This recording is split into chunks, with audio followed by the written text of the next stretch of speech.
Who's scruffy looking?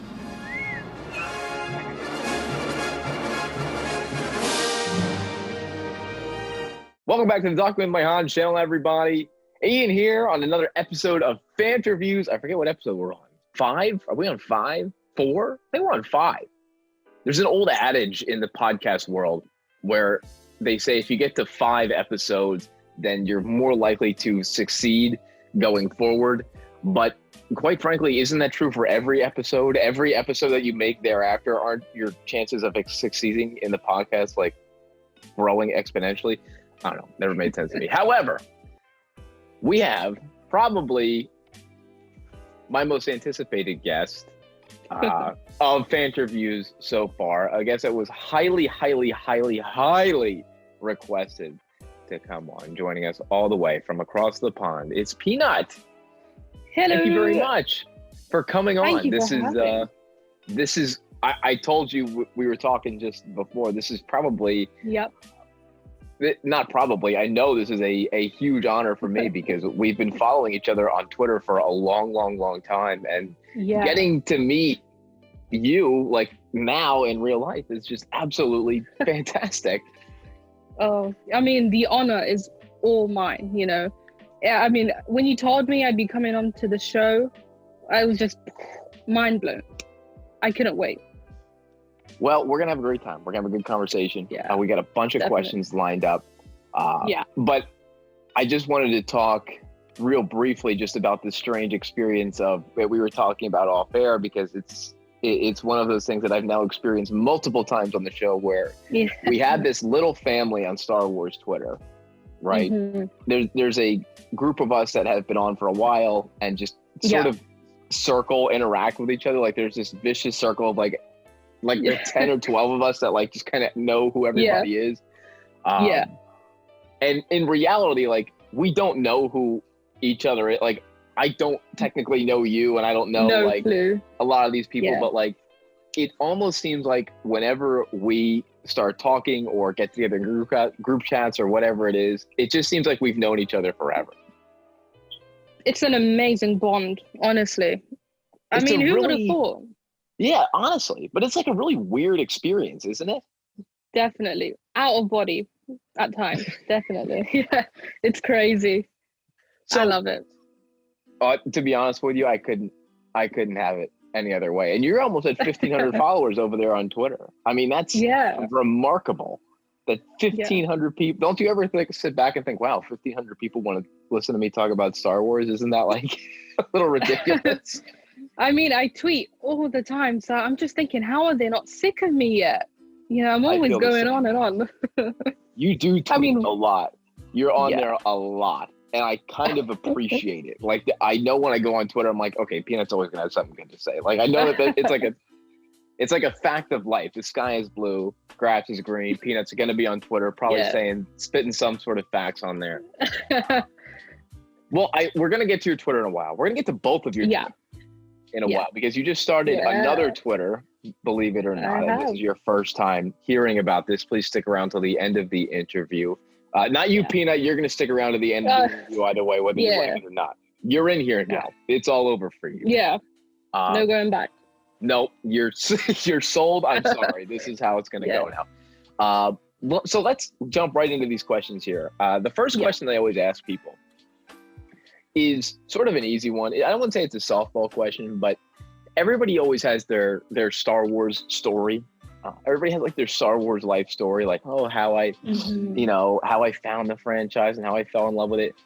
I don't want your Star Wars life story. I just want that one moment when you were watching Star Wars or you saw Star Wars for the first time. What was that one moment that sold it for you? Like, what was the one moment in your lifetime where you're like, Star Wars is for me? Well, I've had quite a unique experience with Star Wars because, you know, like you said, a lot of people grew up with it. I actually did not at all. It was just never. It was never in my life. I mean, I knew of it. I knew of the phenomenon that was Star Wars. You know, you knew Princess Leia, Yoda, Obi-Wan, whatnot, Vader, but I just never pushed the barrier and got into it. So, to my surprise, around, actually, maybe this time last year, there was a lot. I'm pretty sure there was a lot of hype around The Rise of Skywalker. Mhm. So I went to the cinemas, or what you guys might call theaters. And I Yes. don't quite remember. Yeah, theaters. Us uneducated folk in the States with our theaters. I honestly prefer it that way, but I don't quite remember what movie I went to watch, but they showed a teaser, and it was this girl, or woman I should say, standing in the middle of the desert, and I was like, what is this? Is this what I think it is? Is this Star Wars? So I was just watching, and then it was that moment where she flicked her lightsaber on, did that turn, and I was like, yeah, this, I don't know. I mean, talking about it now, I'm getting chills, I was like, I need to do this. I turned to my cousin and I was like, I'm going to watch all these movies, and I'm going to be here December time and watch it. And it was just from there on, amazing. Wow. That, Yeah. even, I think that's an interesting moment. I haven't heard that moment yet, but yeah, it's so weird that you say that moment in particular, when she turns on her lightsaber and she flips over the TIE fighter and she cuts it in half. Yeah. Because I think that's when a lot of people actually were sold on The Rise of Skywalker as a movie. Like everybody that was like, was like sort of in a weird mood, like before it, like was always like, got nervous. I think when she flips over the TIE fighter in that slow motion and she's doing that backflip and it goes through and she lands, that's one of the craziest trailer moments in Star Wars history, probably. So you picked a really good one. It's really interesting though that you didn't grow up with it, but still, even that late in the saga, you got into it. What was now looking back, what was your feeling in the theater knowing that you got to see at least one of the films when they came out? Yeah, I mean, because when I was little, we would have lightsabers and, little R2 toys, but I didn't know what it meant. Mm-hmm. So when I did go eventually to watch it, I felt like a kid, I was just sitting there waiting. And when that opening crawl came, it was just the highlight of my life. It peaked. I don't think I can ever be as excited as I was, sitting there in that moment. It was crazy. Unbelievable. There is a weird phenomena with Star Wars where and I felt it too, because I didn't exactly grow up with it. I didn't get into it till I was 12 or 13. Ooh. So I'm kind of like you. I did not get into it super early in my lifetime. But obviously since then it's been all downhill. But I've had sort of the same experience where it was like, I saw The Force Awakens in theaters and the opening crawl was what absolutely sold me. I had seen all the movies before. I was in this sort of position where like there are 6 Star Wars movies, like that is it. Like I did live through that time period very like vividly. I can remember like growing up and just saying there are 6 movies, like that's it. But then I think where you and I are the same is that we ended up being very grateful that we saw these movies, at least one of them in theaters when they came out, right? Because it's going to be Star Wars is a part of history now. Like it's a part of like world cinema history. So it's kind of cool that you caught it at the back end. Like you did end up getting it just as the last one came out. Honestly, I mean, I have a friend of mine who was the person who actually really pushed me towards Star Wars. I say she's like my Yoda, because after watching that trailer, we would sit in the library and talk about it, and I would remember, the hype around The Force Awakens was crazy. That's why I was able to recognize all these characters in the trailer. But it's just it's pop culture. You can't get rid of it. It's everywhere you go. No, it really. I mean, everywhere you go. I'm sure you remember, the ramping up to The Rise of Skywalker, just the absurd amount of merchandise that is like out in stores, like Star Wars refrigerators and like just stupid stuff that like is out there. You're like, why would anybody buy this with the Star Wars logo on it? But it's a weird phenomenon around Star Wars movie time, and I don't envy you, but I'm so glad that you got to Mhm. get it on the back end, and that Yeah. you found this community, because that's part of why there are so many Star Wars fans, because the community is fantastic. Like, there are just so many Yeah. really cool people in the community that you can talk to. Anyway, Yeah. I want to talk to you about your favorite Star Wars character, which may or may not be a surprise to some people, because your brand Yeah. identity on Twitter is top notch. I mean, we talked earlier, you went through a little bit of a crisis in the middle there, but now you've gone back to your roots. I want you to talk about your favorite Star Wars character and the kind of impact she's had on you.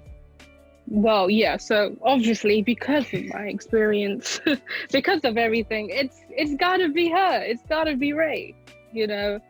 She is fantastic. Honestly, there's not many better characters you can pick. But anyway, continue.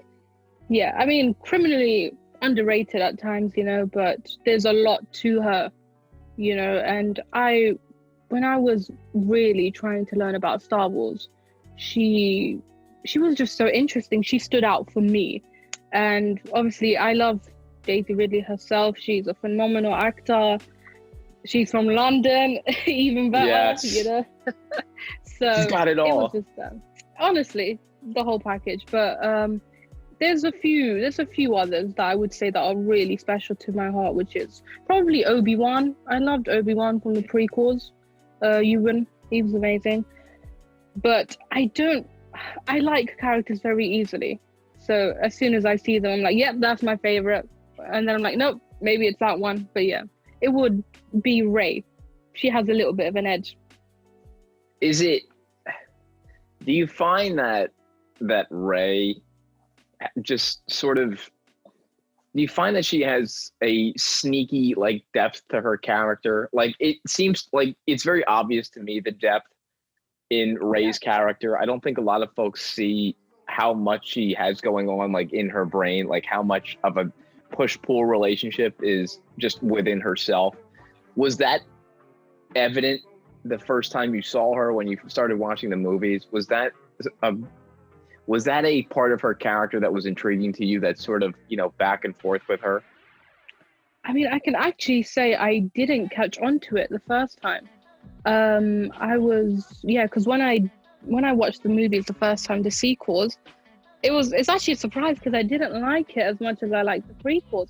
So then when I went back around the same time I started joining Star Wars Twitter, which was around April this year, I really looked into it. And what's so interesting about her character is that it's a mental fight, you know, and we don't see a lot of that in Star Wars. We see, you know, it's more so on the physical side of things, like with Luke or Anakin. I mean, Anakin had both, you know, he was mentally, you know, gone.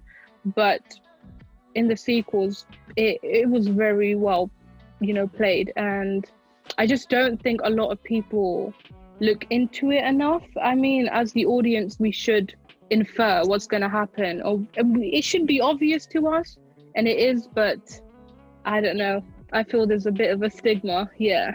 No, I absolutely agree. And that's why I brought it up, because you're obviously a huge prequel fanatic. And, you know, there is a mental aspect to those characters, Anakin, Obi-Wan, Padme, especially big mental impact there.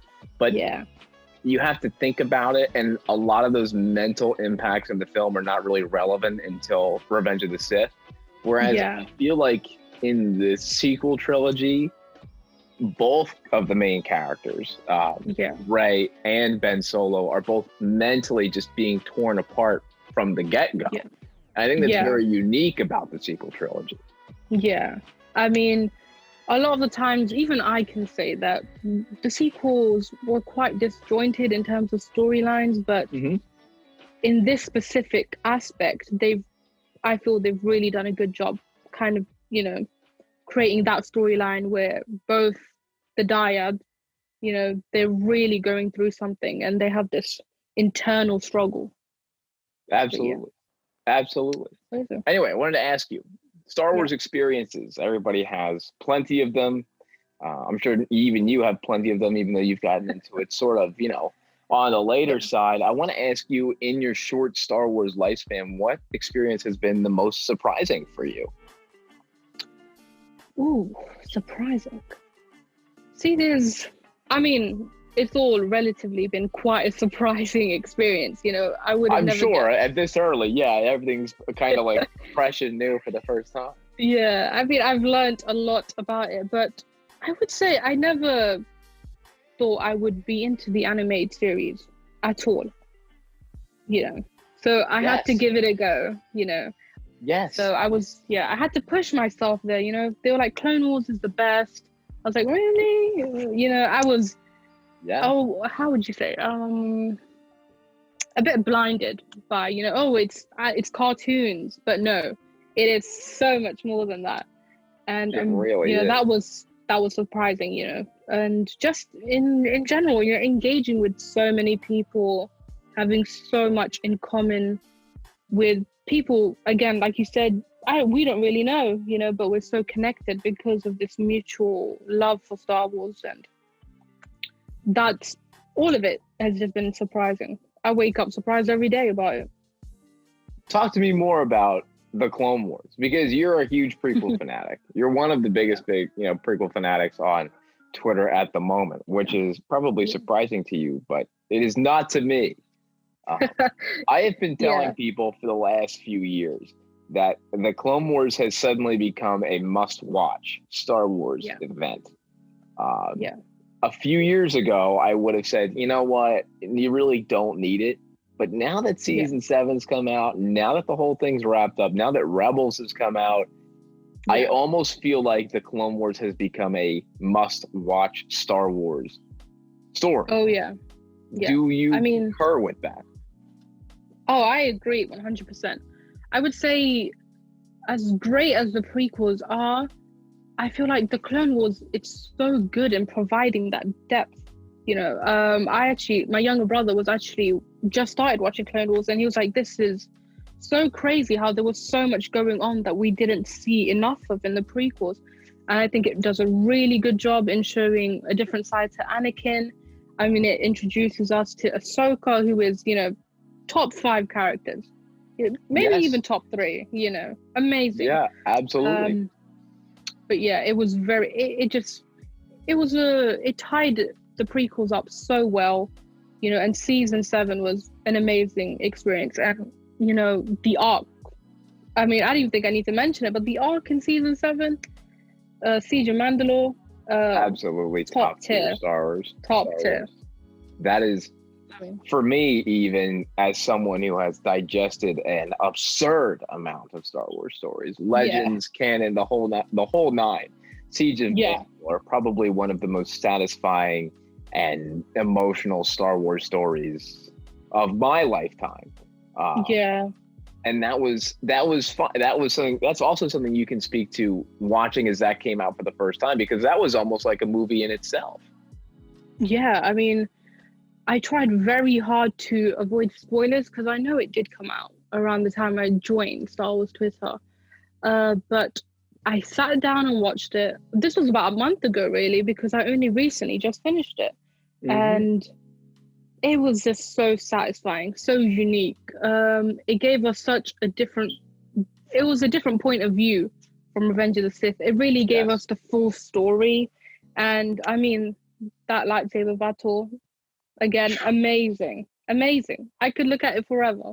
It really doesn't get much better than that. I mean, that's in the top 5 of, of all of Star Wars. 100%. But you are currently watching Rebels, are you not? Like, you're in the middle of a Rebels watch through for the first time. I am, yeah. I'm sorry to expose you, to the internet, now that they're gonna. Yeah, I mean, I've been pretty vocal. I like showing my reactions because it's exciting, and looking back on it, it's quite cool.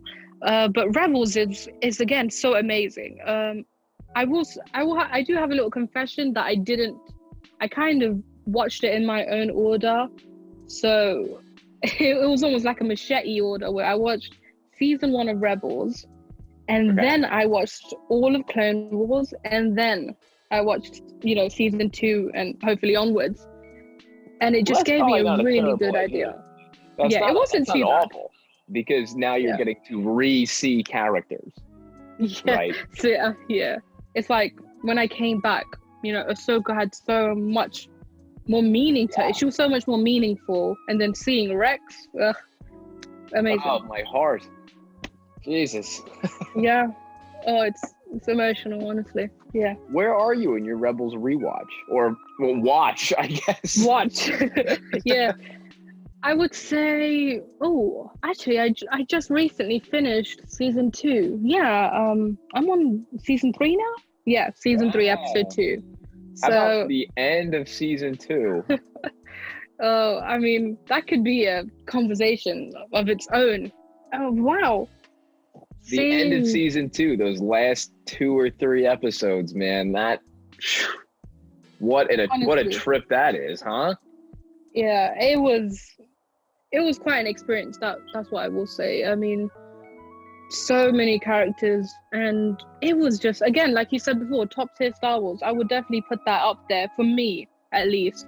That arc was up there with Siege of Mandalore because it was crazy. It really tied everything together. The ending, and my heart breaks for Kanan. It really does. I know. He is a fan favorite. And no spoilers. I won't give any spoilers, but it does get worse. It gets a lot worse. Oh my God, I'm not prepared. I actually can't wait to see your reaction on Twitter when you get to the real good stuff, because season 3 is absolutely fantastic. The season 3 of Rebels is stellar. Season 4, I'm telling you, all of season 4 is just spectacular Star Wars. I mean, it's like really. There is no missed episodes in season 4. And I think that's something that maybe you can talk to about Rebels, that, and Clone Wars has it too, but there are some episodes that miss, so to speak. Like, there are some episodes that are like, they're just not quite as good. There's definitely episodes like, Twilight of the Apprentice that it's just like, oh my God, like that was spectacular. And then there's some episodes where you're like, ugh, like, did we have to do that? I mean, I would say it was more so in Clone Wars than Rebels, because I mean, a lot of people tell me season 1 of Rebels isn't that great, but after that it's just amazing. But I was like, no, for me it was amazing from the get-go. I had a really good connection with the characters. But with Clone Wars, and you can also go back and see my tweets, it was really hard. I was like on the timeline on my hands and knees. I was like, why don't I like this show? It was just. And on Star Wars, sort of, that's something that's not discussed a lot. Like, that the first few seasons, like not first few episodes, the first few seasons of the Clone Wars, there are very few episodes that actually like score. Like, there are some really, really, really boring, just not great episodes in the first few seasons of the Clone Wars. Now, no one wants to admit that, right, on Star Wars Twitter, because Clone Wars is Star Wars Twitter's baby. Like, it can do no wrong, but it does do wrong. And you've said so yourself now that there are plenty of episodes that miss in the Clone Wars. Yeah, I would say definitely first few seasons, because I only really, truly came around maybe end of season 3. That's why I felt like, okay, now we're definitely getting somewhere. But maybe it's because the episodes were a bit scattered around. There was no true story developing. But I mean, I can't talk highly enough of the show. It's amazing from as it goes, but it was definitely hard at first. I didn't think I'd get through the show at all. But you did, and you're glad you did.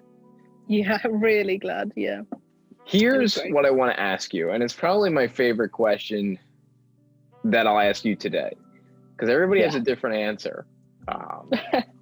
If you were given a blank check by Disney and Lucasfilm, Kathleen Kennedy walks up to you, and she just hands you this check out of her bank account, and she says, you write whatever number you want in there. Money is not an issue. What Star Wars story do you want to produce? Oh, God. See, that's tough, because there's a few. Well, we got all the time in the world. I mean, it's a big galaxy. That's what I will say. No, it is. So, it really is. Yeah. So there's definitely 1 or 2 stories that, should be told. But I'm definitely a big sequels fan, so I'd have to say, what happens after Rise of Skywalker? Because What there is goes stuff on? that happens. Definitely. I'm really intrigued by the 1 year gap between The Last Jedi and The Rise of Skywalker. I mean, I'm a big fan of Rogue One, right? And you see these specific characters who are part of the rebellion. I would have really liked to see something like that with the Resistance. I feel like there's some really interesting stories to be told, like, for instance, with Rose.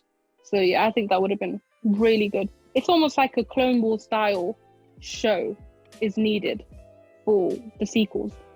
That would be really, really cool. I have not heard that one yet on the show. Maybe in my travels I've heard that before. But that's a really interesting idea to have that 1 year gap of the Resistance where it's really a struggle there, be told from the point of Rose, who's probably in the thick of it. Yeah, definitely. I mean, she's an amazing character.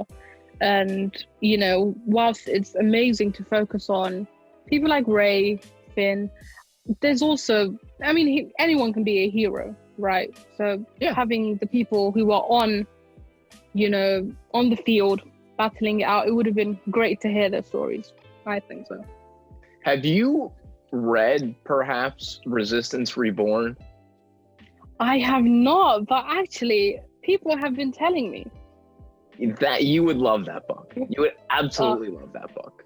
I don't think I did a review for it on the channel. I did not, but really, you would really love that book. I would check that out as soon as you possibly can. From your local library, buy it.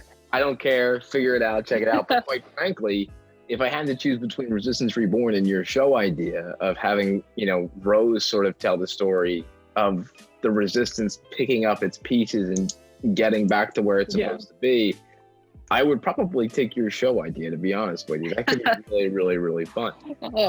It's funny that you mentioned that 1 year gap is sort of intriguing in between The Last Jedi and The Rise of Skywalker, because there's a lot of fans that actually feel that way. And it's just sort of weird that The Last Jedi and The Rise of Skywalker, being the second to last and the last film in the trilogy, have a relationship the way The Empire Strikes Back and Return of the Jedi does. Because just like you are intrigued in that 1 year gap between those two movies, I'm a nut for that 1 year gap in between The Empire Strikes Back and Return of the Jedi, which there is almost no material for. None, So that, obviously the main Star Wars comic run is going through there now, which I'm trying to, get into and trying to read, but that gap intrigues me as well. And I don't know why, there's something subconsciously interesting about a story about people in a resistance or rebellion that is at its lowest point trying to pick their pieces back up. Does that make any sense? Yeah. No, definitely. I agree with that. I mean, it's just, we love to grow with the characters, I would say. I mean, you want to be on a journey with them where you've seen them at their low and then they just triumph.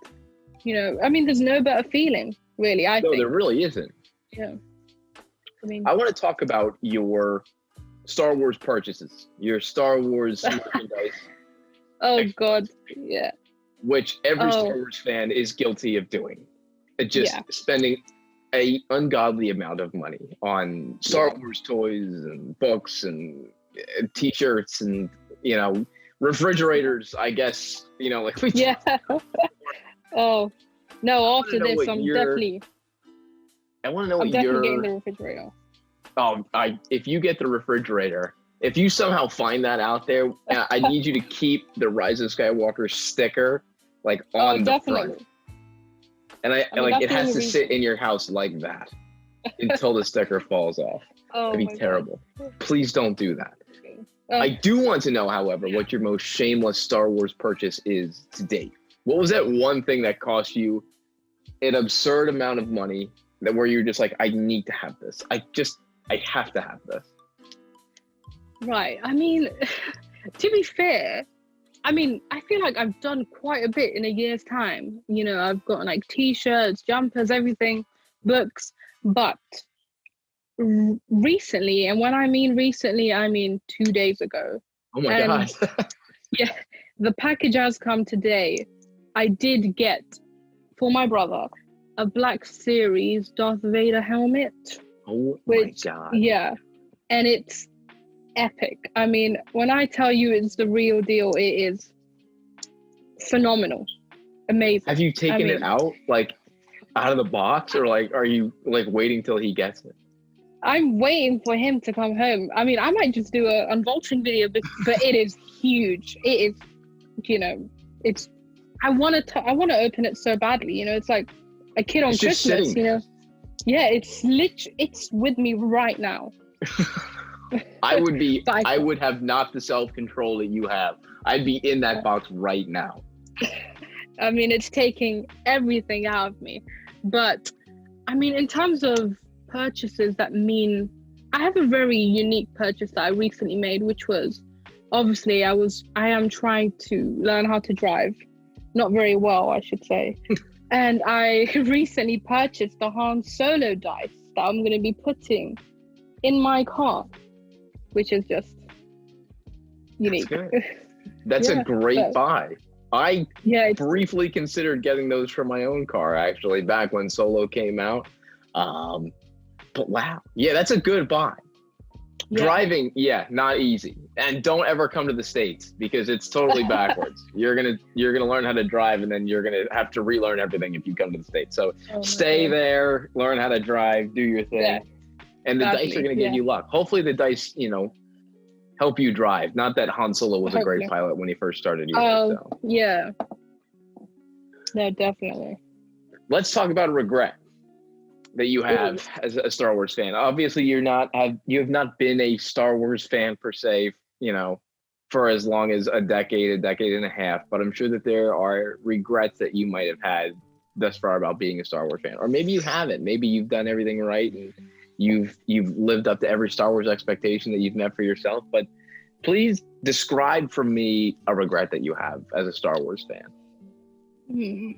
Well, I mean, I would say that would be it. It's that there's this lingering regret that I've had for quite a while, which you can't really change, which was that I didn't get into it sooner. I didn't, maybe, 10 years ago, I could have had the opportunity to say, hey, let's watch a Star Wars movie. But I didn't. And it's just, sometimes it eats at you, you're like, why didn't you do it? But, better late than never, That's right. At least we're here. Yeah, it's true. But I mean, other than that, I feel I've really embraced the journey. See, I wouldn't say I have many regrets other than that. But you kind of picked a great time to be a fan. Regrettably, you didn't get to see the movies that you were alive to see. I understand that feeling. Like, I was alive when the prequels came out, and I never saw them. I never saw Revenge of the Sith in theaters or Attack of the Clones, where like my friends did. Yeah, and exactly. I get that. Like, it does. It eats at you. Like, you're kind of like, I could have seen more, right? Definitely.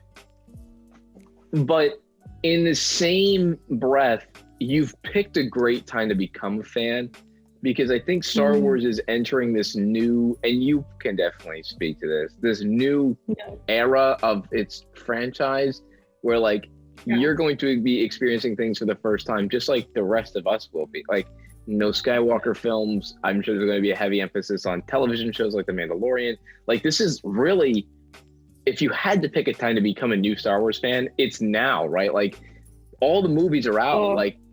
You don't have to worry about that anymore. Like, just go watch them and then experience the rest of this with us. Like, do you ever get that feeling? It's true though, because I mean, I always describe it. It's like, when you're at the top of a roller coaster, you have that excitement, waiting, you can't wait for it to end. But there's this nervousness that's around, in the air, because you don't know what's coming. We had this really comfortable structure of 3 films, and now that's out of the way, it's exciting. I mean, I think everyone should embrace it, and we've all already heard of projects like the Kenobi series, which sounds amazing. Witnessing that would be crazy. But definitely the TV shows, the future looks very bright.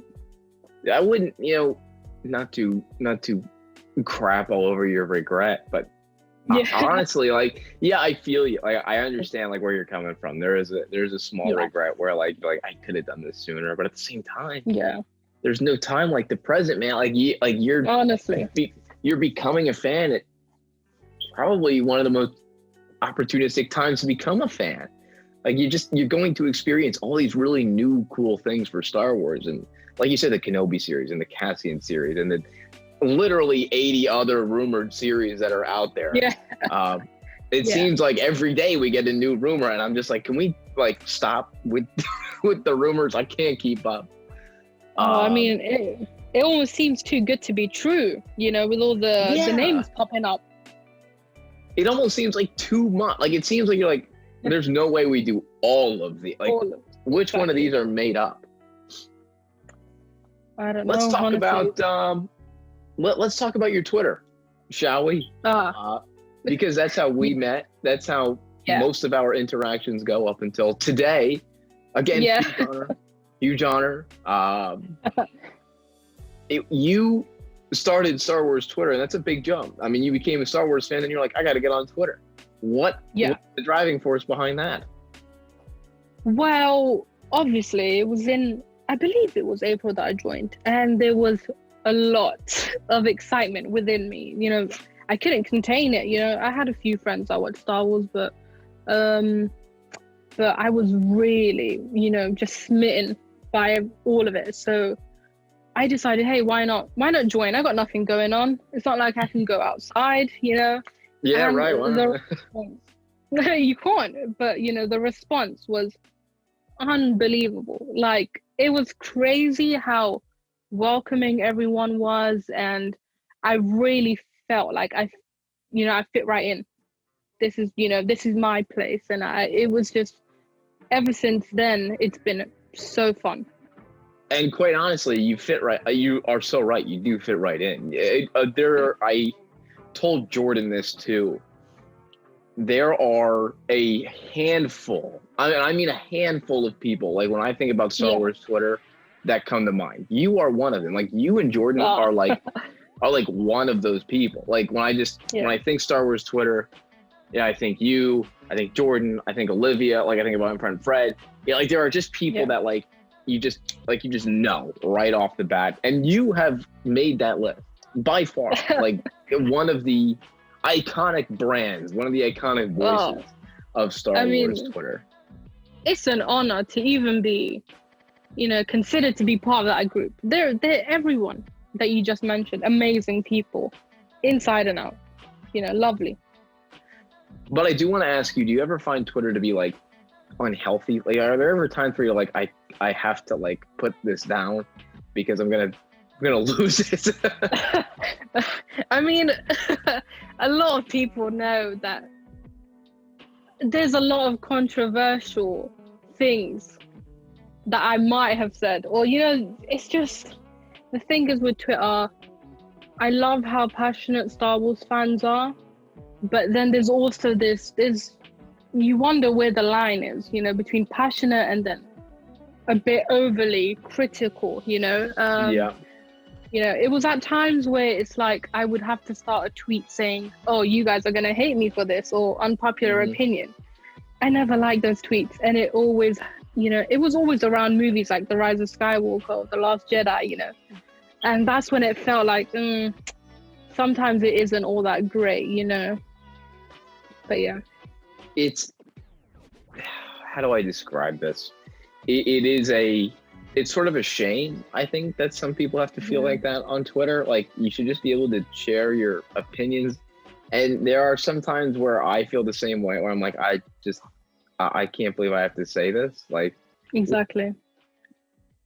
How many times, I shouldn't even say it like that. How many times on average, do you think it happens a lot more than it should? When people cross that line, when they go from very, very passionate to just ridiculous, how many times do you see that? Like, I feel like for me, it happens a lot.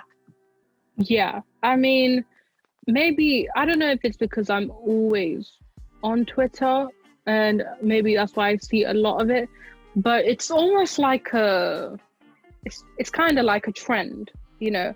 Obviously, it has been almost coming to a year since the movie came out, you know, so people might still be very critical. But, you know, the prequels have been out for years now, and there are still a lot of people who, you know, I mean, I don't really like to criticize them when I say that, because, again, they're probably just very passionate and it comes from a very passionate place within themselves. But, you know, I feel like there should always be that respect of, you know, this could be someone's comfort character, a comfort movie. This could be the reason why they got into Star Wars, you know, and so on. But yeah, I feel like there's just that thing that's missing. It's that unity that, despite, you know, you might not like this or you might not like that, we should, at the end of the day, we all love Star Wars, you know, and that respect should be there. Absolutely. Here, I do want to ask you this, but I have not actually asked this question yet on FAN-terviews, and it's been one that I've wanted to ask so many of you guys that I've met from Twitter. I think you're probably the most qualified person to answer this question, because you're sort of fresh eyes to Star Wars. You know, you don't have a concrete mindset yet, I don't think, when it comes to like, you know, what your opinions are on the like, I've had opinions about the franchise for a decade, so like, some of those just are not changing, like, no matter what people tell me. But I want to know in what way, if any way at all, Star Wars Twitter has changed your outlook of the franchise. Like, have there been times where you have been on Twitter and you've completely changed your opinion on something based around what you've read in somebody's thread or something like that? Ooh, see, that's quite interesting, actually. I mean, I would say it's a great place to learn a lot more about the movies and stuff. A lot of the things you miss, you know, and there are people with amazing threads, and there's just so much detail in the things they find. So I would definitely say it's helped me a lot in that sense. Negatively, has it impacted any of the movies? I'm not quite sure, actually. There are times where I see on Twitter, like, you know, they're right. You know, they did do this in a movie which wasn't that great, you know, and that's always not so good to realize. But, you know, I mean, I still love them regardless, you know. Yeah. But no, absolutely. You know, knowledge is a powerful thing. You have been growing on Twitter exponentially, so much so that you've decided to expand your brand. You've decided to branch out into a second Twitter page that you started with our buddy Jordan and a few others. I want you to talk about Peanuts High Council, because it's fairly fresh. And I don't think a lot of people are like aware of what's going on and, you know, what this is all about. And I just, what is it? Like, what is Peanuts High Council? Yeah. I mean, well, before I do explain it, I do want to give a shout out to these incredible people, which is, you know, Jordan, Caitlin, Steph, and Backpack, who these people, you know, Peanuts High Council is an incredible thing, like a project that I've been working on with them. And it's just, small story short, it's a community. It's essentially that. You know, I felt for a long time, ever since I did join, that there was quite a division within the fan base, and a lot of groups were in corners rather than together, you know, and enjoying the content that is Star Wars. So, you know, I was, for a long time, I was thinking, I really want to create a community which was inclusive, free of marginalization, you know, a community which represented Star Wars fans from all walks of life.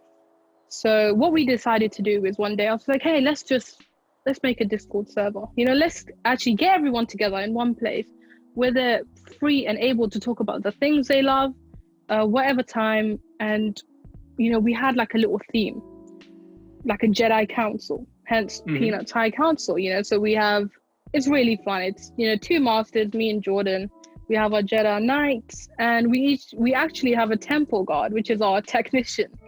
Oh, so good. It fits right in, which is amazing, you know. And it's literally like we're building like a Jedi Council from the ground up as fans first and foremost. So we do have content coming very, very soon, and we have loads of activities going on. So like, for instance, The Mandalorian, we have a watch party, we have quizzes. It's just a really great way to get everyone together and also provide content. But yeah, and amazing. Talk to me more. Future plans, content. What is going on? I need to know. So definitely podcast coming very soon. Yeah, I mean, we've been looking at some amazing people, just like yourself, who are really good at doing these sort of things. And you guys have been a real inspiration to us. So we really wanted to do that, not just for The Mandalorian, that's season 2 that's coming out, but just in general, talk all things Star Wars, whether it be Rebels or whether it be the fans. But yeah, that we have a YouTube channel coming very, very soon. Just a lot of things that we've been working on, which is exciting. You're making me really, really excited, by the way. I don't, this is an audio only experience for the people listening, but you are getting the facial expressions right now on our call. And I actually can't wait because everybody that you mentioned that's part of Peanuts High Council are really, I don't want to say close friends of mine, but I consider them friend. Like, they're all amazing people, like you said. So I absolutely cannot wait for, what this has in store for you guys, because it's such a great opportunity. And this is, stuff that I talk to about with my friends on Twitter too, is how great of a platform, YouTube is, or how great of a thing that starting a podcast is, to share your ideas and to get excited about things and to express yourself in a more extrapolated way than 140 characters on Twitter. Oh, definitely. I mean, I'm pretty sure you can say this yourself. It's just so much more fun. It's, taking it a step forward from Twitter. It's been such an incredible journey. And I've had so much fun, not only talking with them, but talking with all kinds of Star Wars fans, There's some really great people out there. That's what I will say. No, there really is. Sometimes you gotta search for them, but sometimes you don't. Like, sometimes they come to you organically, and you just find these people like you were meant to be. And that's what it feels like. Peanuts High Council is to me like this group of people that were meant to be together and meant to talk about Star Wars together and meant to, bring people together in such a positive manner. It's one of the cooler things going on in Star Wars Twitter right now. And to hear that you guys have a future, you guys have this whole thing planned out is incredible, because a lot of people go into it like me. Like, when I started YouTube, I just went into it and I was like, I'm just gonna make videos, and it just it was not planned out at all. But and you look at your YouTube channel now, I always say, I can't praise it enough. It's just the content you release video by video, just growing, and I have to give you props for that, because it's been amazing. You've been a true inspiration. That's why I will say, no filter. I wish I could interview you. Well, you can. Maybe one day. I would love to be a featured guest on Peanuts High Council. I would absolutely love it. Whenever you guys need me, you just let me know. I'll wake up in the middle of the night for you guys. Whatever, London time you guys are on. If it's 12 o'clock midnight here, I'll do whatever you guys want. I love it. I do want to end on this. I want to ask you what way Star Wars has impacted your life. We've talked about a lot of ways. Obviously, it's impacted your life so far in this conversation, but in what way do you think it's impacted your life the most? Well, I feel I've opened myself up to a whole different realm. Like, this galaxy I didn't know existed, and not only that, but it's opened me up to like a different, I would say family, because that's what they are, everyone I've met ever since I joined. It's been like a little family, and I'm so thankful for that. It's given me something to do, and it's something I'm really passionate about. You can't say that a lot about things, but this is definitely, I want to look back on it and see, that's one of the highlights of my life, and I'm just really enjoying it. So yeah, everything. That could not have ended on a better note, but I want to give you the opportunity to shout out where people can find you, your friends, what's going on, because you definitely deserve it.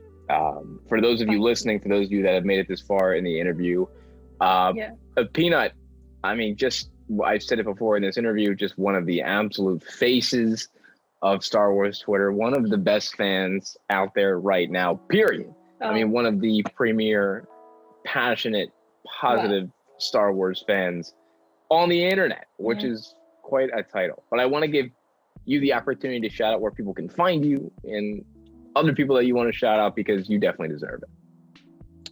Thank you. Oh, Ian, that means the world. But yeah, as you know, if you do or you don't know, I am Peanut, universally known as that. You can find me on Twitter at Daisy Jedi Ridley. You can also check out Peanut's High Council if you'd like to, at Peanuts H Council on Twitter. We also have a Discord server, and there's a link to that on our Twitter page. And I just can't wait to meet new faces. I'm so excited. Peanut, thank you so much for coming on. Thank you. And having a chat this morning or afternoon where you are.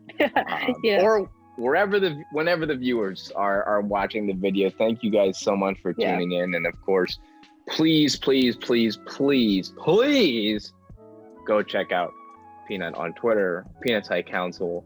She, like I said, just one of the premier positive fans on the internet, and it's something that is becoming a rarity these days, sadly, is positive fan experiences, and there's no one that does it better than the girl that I'm talking to right now. She is just absolutely fantastic. Anyway, thank you once again, Peanut, for being on. Thank you so much. And until next time, everybody, I'm Talking with My Hans. Of course, you can find me here on YouTube. You can also find me on Twitter at TalkWithMyHans_. And until next time, we'll see you guys later.